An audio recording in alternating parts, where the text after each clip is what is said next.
Bree McNeil, and I decided to do my project over whether Kim Davis was right or wrong. Earlier this year in June, the Supreme Court ruled that gay marriage should be legal within all states. This earned Kim Davis a hot spot when she refused to sign gay marriage licenses. However, realizing her discrimination, she quickly decided to stop signing marriage licenses altogether. Stating that it was against her religious beliefs, she went as far as to refuse to allow her deputies to sign these licenses, stating that they weren't authorized without her signature. After a while, it went back to the Supreme Court, where it was ruled that she should be in jail without bail up until she decided that she should continue signing marriage licenses. This made her a martyr for her cause. It angered those who supported her. There's two sides to this situation, those that support Miss Kim Davis and those who are opposed to her. It kind of put into question which ideal meant more to the American people, freedom of religion or separation of church and state. For those who believed that freedom of religion was more important, they used arguments such as the biblical story of Acts 5:29, which basically stated, listening to God above man. And they were angered, stating that she should have the right for her religious beliefs, and she should have the right to refuse anyone a marriage licenses she sees fit, based off her personal religious beliefs. However, other people decided that separation of church and state was more important, denying the licenses against the law, and it would have been fine had she not been a government official. In some ways, she was also a hypocrite. She got to pick and choose which sins were more important to her, when in the Bible, all sins are weighed equally. She's been married 4 times and has an adulterous relationship. So even though she refuses to sign gay marriage licenses in the name of God's word, she is still a sinner herself. Whether she was saved or not, these events still happen. When asked, why is your moral conscience more important than someone's happiness, she responded with, it makes me sad to think that someone views so lowly of themselves that they can't be happy without a single piece of paper.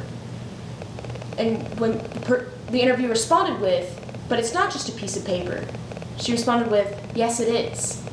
In my opinion, it's not just a piece of paper, otherwise she would have no problem putting her name on it.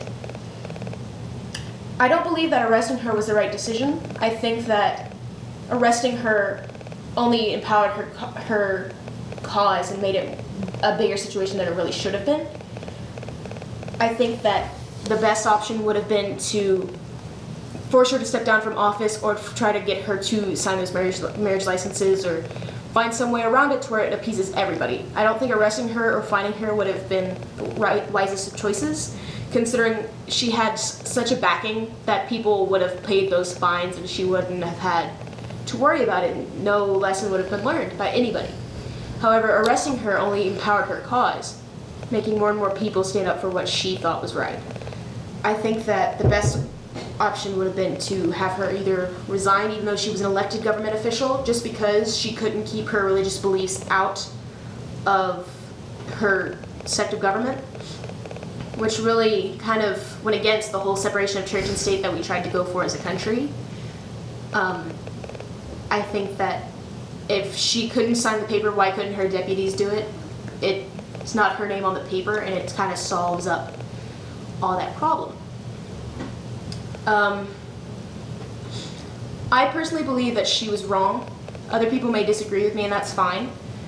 We all have our own beliefs, but I don't think that 2 people should be denied the right to get married just because of one person's religious beliefs, especially considering those beliefs are within the government.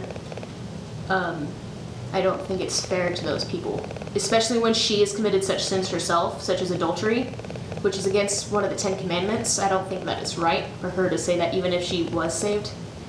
It's just not fair in my opinion. I think that there was a lot of other ways that could have been handled rather than to have her become such national news. I think that the smaller the situation is, the better it would have played out. I don't think it should have been such a big issue, but a lot of people are going to disagree with me, and that's fine. I'm just one opinion out of many. Are you done? How long was that?